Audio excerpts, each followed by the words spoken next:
Now, I love a good cookie as much as anybody else, but when your cookie is giant, honey, it's a whole other story. Welcome to Bake It with AJ. I'm AJ, and today we are making a peanut butter chocolate chip skillet cookie. Those words together just makes all of my baking dreams come true. Be sure to hit that subscribe button and the notification bell so you can join me every Wednesday for new episodes of Bake It with AJ. The smell of this is just, it's getting to me, so let's get started.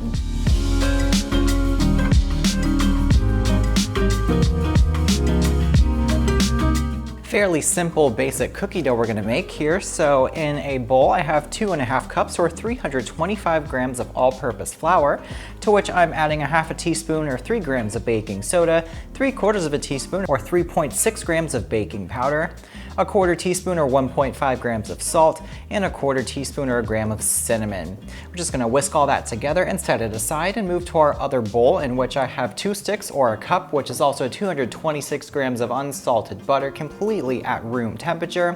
I'm adding 1 cup, which is 201 grams of granulated sugar, and a cup or 220 grams of light brown sugar that is packed in there. We're gonna cream that together for a few minutes on a medium speed until light and fluffy.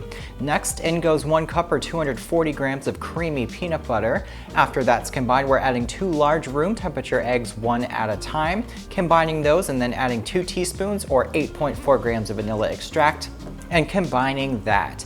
After that's all done, we're going to add our dry mixture gently on a low speed. And once it is almost done, we're going to go in with 12 ounces or 340 grams of semi-sweet chocolate chunks. I'm finishing this with a spatula and putting it in a 9-inch cast iron skillet that I've greased with cooking spray. And this is gonna bake at 350 degrees Fahrenheit or 176 Celsius for about 40 to 45 minutes, or until the top is a deep golden brown, the edges are set, and the middle is just a little bit soft, but not too soft. After it's out of the oven, you just wanna let it cool for about 20 minutes before cutting and enjoy. And I definitely am enjoying this because this slice is almost gone, and I'm not gonna eat 2 slices because I'm trying to be good, although it's impossible to do so in my kitchen, let's face it. Once again, the recipe can be found using the link in my description, along with my other social media. Be sure to leave me some comments and hit that thumbs up button and that subscribe button with the notification bell. Thank you guys so much for joining me. I hope you have a great rest of your day, and I'll see you next time. I can't say anything about this. It's too good. It's too good. It needs no words. It just needs silent enjoyment.